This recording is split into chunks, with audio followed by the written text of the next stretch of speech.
Now the latest around the wide world of tropics.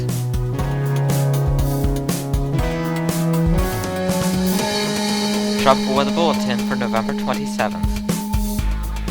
Well, here we are with 3 days left before the Atlantic and Eastern Pacific seasons end, thus concluding our usage of tropical weather bulletins.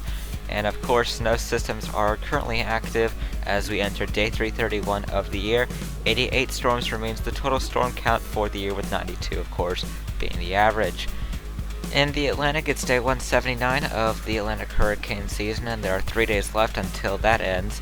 No storms are active, and none are expected in the next 5 days. It's been quite the anticlimactic ending compared to last year. Of course, that ended with Iota. This seems to be ending with Wanda. In the Eastern Pacific, it's day 195, likewise with the Atlantic, 3 days until the end of the season there. No storms are active, and none are expected in the next 5 days here as well, so it does appear that Sandra and Terry were the final storms to form during the on-season as well. In the Western Pacific, we are starting to see some activity return in the form of Invest 93W and 94W. 93W is out there in the open waters and is looking to potential development to an out-to-sea storm, 30% chance at the moment. 94W is being monitored for some slim chances in the Bay of Bengal, but specifically in the North Indian Ocean, nothing expected to form inside of it, at least from anything in the North Indian Ocean currently. Of course, once 94W crosses over, that will be added. Until then, that is not the case. 91S is still sitting there in the southwestern Indian Ocean with a 0% chance as well. Of course, there is no track forecast at the moment, given the fact that there are no systems active with the ability to be forecasted with the track. That combined with the fact that the highest chance of anything at the moment is 30, so that really doesn't give us a definitive in terms of anything forming within the next 5 days, of course. So we'll see what happens, but in terms of everything, it looks like 93W has the highest chance in terms of forming. Here's the Atlantic satellite imagery, and you can see a large extratropical low to the south of Newfoundland, while there's also another windstorm that has been bringing significant impacts to parts of the United Kingdom. So unfortunately they've been dealing with that. Other than that, nothing really going on tropical-wise with the Atlantic. In the Eastern Pacific, you can see a disturbance a few hundred miles south-southwest of the southern tip of Baja California, but really nothing else going on. It's all quiet here as well.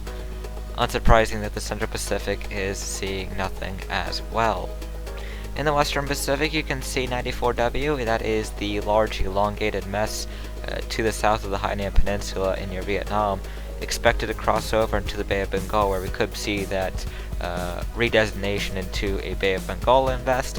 93W is out there as well with that elongated cloud mess way to the east of the Mariana Islands. Looking out over into the North Indian Ocean, the Bay of Bengal looks like this. You can see that there's really not much going on.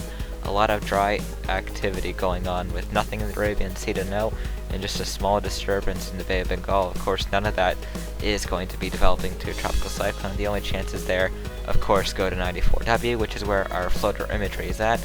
That is currently bringing some cloud cover to parts of the Philippines as well as Vietnam. And of course, we're going to be seeing some rainfall associated with this as it crosses its journey from the Western Pacific into the Bay of Bengal. So that is something we're going to be monitoring over the next 5 days, of course. Here are the Eastern Pacific sea surface temperatures, and you can see what's going on with those. 28 to 29 degrees Celsius throughout parts of the eastern part of the basin. As you head westward, those temperatures drop off to 26 to 27. In the Atlantic, it continues to cool, with all the 26 to 27 degree Celsius temperatures being confined to the Caribbean and main development region.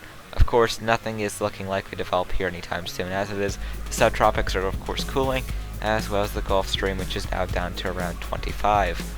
In the Bay of Bengal, we're seeing those temperatures still around 28 degrees Celsius throughout much of the basin. In the Arabian, you're looking at around 27 to 28 as well. In the Western Pacific, it continues to cool slightly, as the temperatures around 28 are only centered south of the Philippines at this point, and areas that are at Taiwan northward are around 26 or below. In the southern hemisphere, we're still looking at those temperatures warming. Of course, near Australia, it's around 28 to 29 degrees Celsius, with some areas now near 30. Madagascar is still looking around 26 to 27 there. Looking at the sea surface temperature anomalies, you can see that the La Nina is becoming more pronounced in the eastern Pacific, with sea surface temperatures in the Atlantic looking to be above average, western Pacific is looking the same way, and in the North Indian Ocean, sea surface temperatures look more above average in the Bay of Bengal. South Pacific is looking above average along with the southwestern Indian Ocean. On this day 30 years ago, in 1991, we had Super Typhoon Yuri, which was beginning to peak as a 175 mile an hour storm officially. It would also be the most intense storm of the season, thankfully not doing too much in terms of damage, only passing Iwo Jima as an extratropical system. Needless to say, it was a different story compared to what it is today. In 1991 already had quite a few notable cyclones, so of course, as we end these tropical weather bulletins for the year, feel free to check out Cyclone History. That is where you will be seeing those during the off-season. Well, that brings us over to the next names. In the Atlantic, we're looking out for Adria if anything else forms this year.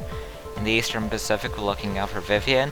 And in the Central Pacific, while Thanksgiving may be over and Christmas present shopping has begun, it's going to take a miracle on 34th Street for us to get Hone. In the Western Pacific, we're looking out for Niato, followed by Ray, and in the North Indian Ocean, the next two names are Jawad, followed by Asani. Moving on over into the Southwestern Indian Ocean, the next two names in this particular basin are Anna, followed by Batsire. In the Australian region, we're looking out for Ruby and Seth, and in the South Pacific, the next two names here are Cody and Dovey. We'll be back for another Tropical Weather Bulletin tomorrow night.